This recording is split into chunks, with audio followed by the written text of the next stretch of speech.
ನಮಸ್ತೆ, ನಾನು ನಿಖಿಲ್ ಶೆಟ್ಟಿ ಅಂತ ಹೇಳಿ ಮಿತ್ರ ಸಂಗಮ ಫಿಲ್ಮ್ ಇನ್ಸ್ಟಿಟ್ಯೂಟಲ್ಲಿ 6 ಮಂತ್ ಡೈರೆಕ್ಷನ್ ಕೋರ್ಸ್ ಕಂಪ್ಲೀಟ್ ಮಾಡಿದ್ದೀನಿ.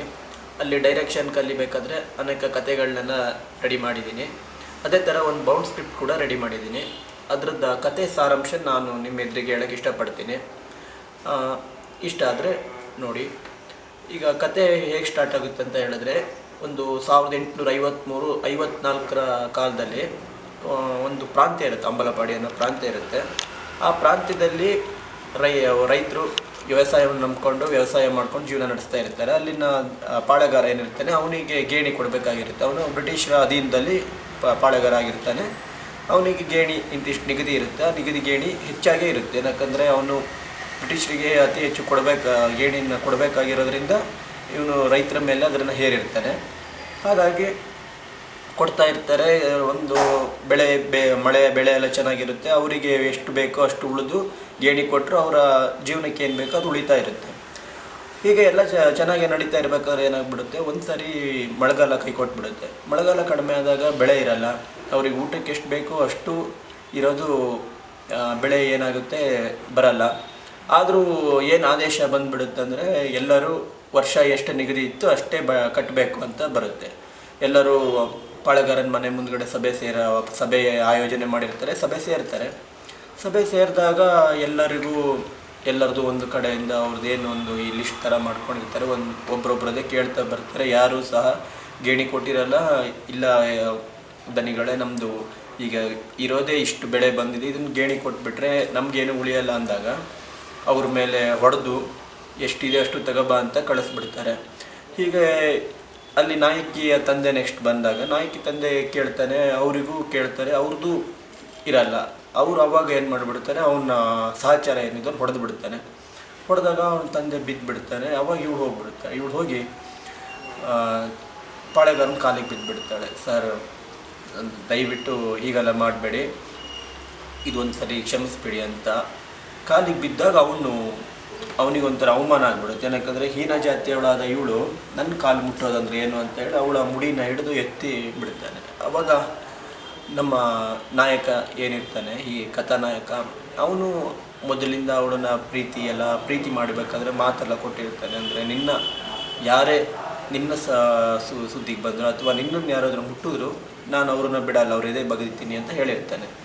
ಆಗ ಅವಳಿಗೆ ಅವಮಾನ ಮಾಡಿರೋದನ್ನು ನೋಡೋಕ್ಕಾಗದೆ ಅವನು ಅಲ್ಲಿಂದ ಬಂದು ಅಲ್ಲೇ ಇದ್ದ ಏನೋ ಒಂದು ಅಲ್ಲಿ ಏನು ಬೇಲಿ ಏನು ಮಾಡಿರ್ತಾರೆ ಆ ಮರ ತಗೊಂಡು ಚುಚ್ಚಿ ಅವನನ್ನು ಹತ್ಯೆ ಮಾಡಿಬಿಡ್ತಾನೆ. ಆವಾಗ ಎಲ್ಲರೂ ಒಂದ್ಸರಿ ಅವನ ಅಂಗರಕ್ಷಕರು ಎಲ್ಲರೂ ಒಂದ್ಸರಿ ದಿಗ್ಭ್ರಮೆಗೊಳ್ತಾರೆ, ಹೆದರ್ತಾರೆ. ಅವನ ಇನ್ನೊಬ್ಬ ಅಂಗರಕ್ಷಕ ಏನಿರ್ತಾನೆ ಅವನು ಬಂದು ಇವನ ಮೇಲೆ ಮತ್ತೆ ಇವನಿಗೆ ಹೊಡೆಯೋಕ್ಕೆ ಬರ್ತಾನೆ. ಅವಾಗ ಅವನನ್ನು ಹೊಡೆದು ಜನರ ಮಧ್ಯೆ ಹಾಕ್ಬಿಡ್ತಾನೆ. ಅವಾಗ ಜನರೆಲ್ಲ ಒಂದು ಧೈರ್ಯ ಬಂದುಬಿಡುತ್ತೆ, ಇವನು ನಮ್ಮ ಪಾಲಿಗಿದ್ದಾನೆ ಅನ್ನೋ ಧೈರ್ಯ ಬರುತ್ತೆ. ಅವಾಗ ಇವ್ರು ಯಾರೂ ಧೈರ್ಯ ಮಾಡಲ್ಲ. ಇವನು ಅಂಗರಕ್ಷಕರೇನಿರ್ತಾರೆ ಅವ್ರು ಯಾರು ಇವನು ಮುಟ್ಟಕ್ಕೆ ಧೈರ್ಯ ಮಾಡಲ್ಲ. ಆವಾಗ ಇವನು ಅಲ್ಲೇ ಒಂದು ಸ್ಟೇಟ್ಮೆಂಟು ಥರ ಮಾಡ್ತಾನೆ, ಇನ್ಮೇಲೆ ಯಾರಿಗೂ ಗೇಣಿ ಕೊಡಬೇಕಾಗಿಲ್ಲ, ನಮ್ಮ ಬೆಳೆ ನಮ್ಮ ಊರು ನಮ್ಮದು ಅಂತ ಹೇಳ್ತಾನೆ. ಈ ವಿಷಯ ಎಲ್ಲ ಏನಾಗಿಡುತ್ತೆ, ಬ್ರಿಟಿಷಿಗೆ ಹೋಗ್ಬಿಡುತ್ತೆ.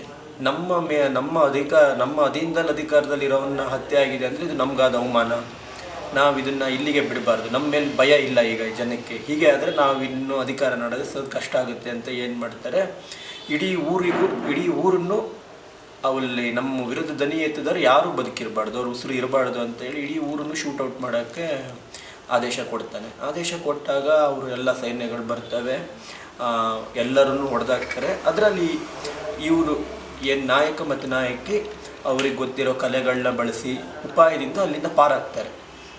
ಅವರು ಏನು ಶೂಟೌಟನ್ನು ಸಾವನ್ನು ತಪ್ಪಿಸ್ಕೋತಾರೆ. ಅಲ್ಲಿಂದ ಪಾರಾಗಿ ಎಲ್ಲಿ ಹೋಗಬೇಕು ಏನೋ ಗೊತ್ತು, ಅಲ್ಲಿ ಹೋಗ್ತಾ ನೆಕ್ಸ್ಟ್ ಪಕ್ಕದ ಪ್ರಾಂತ್ಯಕ್ಕೆ ಹೋಗ್ತಾರೆ. ಅಲ್ಲೊಬ್ಬನ ಪರಿಚಯ ಆಗುತ್ತೆ. ಅಲ್ಲಿ ಅವನಂತರ ಪರಿಚಯ ಮಾಡಿಕೊಂಡಾಗ ಅಲ್ಲಿರೋಕ್ಕೆಲ್ಲ ವ್ಯವಸ್ಥೆ ಆಗುತ್ತೆ. ಅಲ್ಲಿ ಜೀವನ ನಡೆಸ್ತಾ. ಆದರೆ ಅಲ್ಲಿ ಪರಿಚಯ ಆದವನು ಅವನು ಸಹ ಬ್ರಿಟಿಷರ ವಿರುದ್ಧ ಹೋರಾಡ್ತಾ ಇರ್ತಾನೆ. ಬ್ರಿಟಿಷರ ವಿರುದ್ಧ ಹೋರಾಡ್ತಾ ಇರಬೇಕಾದ್ರೆ ಅಂದರೆ ಹೋರಾಡೋದಾದರೆ ಇವ್ರಿಗಿಂತ ಇವರೆಲ್ಲರಿಗಿಂತ ಸ್ವಲ್ಪ ಬುದ್ಧಿವಂತ ಆಗಿರೋದ್ರಿಂದ ಅವನ್ನೆಲ್ಲ ಪ್ಲಾನ್ಗಳನ್ನ ಮಾಡ್ಕೊತಾ ಇರ್ತಾನೆ. ಯಾವುದು ಡೈರೆಕ್ಟ್ ಅಟ್ಯಾಕ್ ಮಾಡೋಕ್ಕೆ ಹೋಗಲ್ಲ, ಎಲ್ಲದು ಪ್ಲಾನ್ ರೆಡಿ ಮಾಡ್ತಾ ಇರ್ತಾನೆ. ಅದಕ್ಕೆ ಇವ್ರಿಗೂ ಹೇಳ್ತಾನೆ, ಇವ್ರನ್ನೂ ಸೇರಿಸ್ಕೋತಾನೆ. ಸೇರಿಸ್ಕೊಂಡು ಇವರು ಪ್ರತಿನಿತ್ಯ ಬೆಳಿಗ್ಗೆ ಏನು ಕೆಲಸ ಮಾಡೋದು, ರಾತ್ರಿ ಆ ಪ್ಲಾನ್ಗೆ ಏನು ಬೇಕೋ ಅದನ್ನು ಕೆಲಸ ಮಾಡ್ತಾ ಇರ್ತಾರೆ. ಹೀಗೆ ಇರಬೇಕಾದ್ರೆ ಏನಾಗ್ಬಿಡುತ್ತೆ, ಆ ಅಂಗರಕ್ಷಕ ಬರ್ತಾನೆ, ಇವನು ಅಂಗಾರ. ಒಂದು ಸರಿ ಇವ್ರ ಪ್ರಾಂತ್ಯಕ್ಕೆ ಬಂದಾಗ ಅವನಿಗೆ ಗೊತ್ತಾಗುತ್ತೆ ಇವ್ರು ಇಲ್ಲಿದ್ದಾರೆ ಅಂತ. ಹಾಗಾಗಿ ಬ್ರಿಟಿಷರಿಗೆ ಈ ವಿಷಯ ತಿಳಿಸ್ತಾರೆ. ಬ್ರಿಟಿಷರು ಅವನ ವಿರುದ್ಧ ಭಾರಿ ಹಚ್ಚಿರುತ್ತೆ, ಅಂದರೆ ನಮ್ಮಿಂದ ಹೊಡೆದು ನಮ್ಮ ಹತ್ರ ತಪ್ಪಿಸ್ಕೊಂಡಿದ್ದಾನೆ ಅಂದರೆ ಅವ್ನು ಬಿಡಬಾರ್ದು ಅಂತ ಬರ್ತಾರೆ. ಅವನು ನಾಯಕ ಸಿಕ್ಕಲ್ಲ, ಅವನೇನು ಬೇರೆ ಕೆಲಸದ ಮೇಲೆ ಹೋಗಿರ್ತಾನೆ. ಅವನ ಹೆಂಡತಿ ಇವಳು ಏನಿರ್ತಾಳೆ ನಾಯಕಿ, ಅವಳು ಮಾತ್ರ ಸಿಗ್ತಾಳೆ. ಅವಳು ಸಿಕ್ಕಿದಾಗ ಅವಳ ಹತ್ರ ಕೇಳ್ತಾರೆ, ಅವಳು ಎಷ್ಟು ಕೇಳಿದ್ರು ಬಾಯಿ ಬಿಡಲ್ಲ.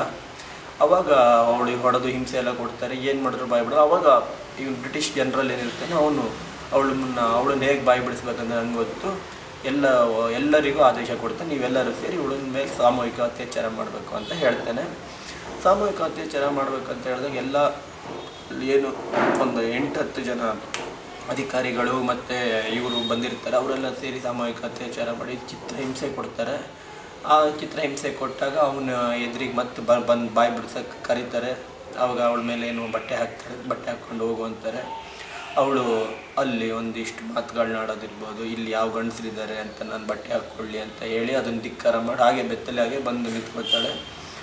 ಆಮೇಲೆ ಮತ್ತೆ ಅವಳಲ್ಲೇ ಶಪಥ ಮಾಡ್ತಾಳೆ, ಹೀಗೆ ಮಾಡಿದ್ದೀರಲ್ಲ, ನಿಮ್ಮ ಎಲ್ಲರನ್ನೂ ನನ್ನ ಒಡೆಯ ಏನಿದ್ದಾನೆ ಅವನು ನಿಮ್ಮ ಯಾರನ್ನೂ ಬಿಡಲ್ಲ, ಅದನ್ನು ನೋಡೋಕೆ ನಾನು ಇರ್ತೀನಿ ಇಲ್ಲ ಅನ್ನೋದು ನಂಗೆ ಗೊತ್ತಿಲ್ಲ ಅಂತ ಹೇಳ್ತಾಳೆ. ಹಾಗೆ ಅವಳಿಗೆ ಭಾರಿ ಅವಮಾನ ಆಗುತ್ತೆ. ಅಲ್ಲಿರೋರು ಯಾರು ಇವಳು ಸಹಾಯಕ್ಕೆ ಬರಲ್ಲ, ಅಂದರೆ ಬ್ರಿಟಿಷರು ಹೆದರಿಸಿ ಹೋಗಿರೋದ್ರಿಂದ ಯಾರು ಇವಳು ಸಹಾಯಕ್ಕೆ ಬರಲ್ಲ. ಇವಳು ತುಂಬ ಮನನೊಂದು ಬಾವಿಗಾರಿ ಸೂಸೈಡ್ ಮಾಡ್ಕೋಬೇಕಂತ ಹಾರ್ತಾಳೆ. ಆವಾಗ ಅಲ್ಲಿದ್ದ ಇನ್ನೊಬ್ಬ ಈ ಹುಡುಗ ಬಂದು ಅವಳನ್ನ ಎತ್ತಾನೆ, ಸಾಯಕ್ಕೆ ಬಿಡಲ್ಲ. ಅವನು ಹೋಗಿ ಇವನು ಗಂಡಂಗೆ ಅದ ವಿಷಯ ಎಲ್ಲ ತಿಳಿಸ್ತಾನೆ. ಅವನು ಅಲ್ಲಿಂದ ಓಡಿ ಬರ್ತಾನೆ. ನೋಡಿದಾಗ ಅವನಿಗೆಲ್ಲ ವಿಷಯ ಗೊತ್ತಾಗುತ್ತೆ.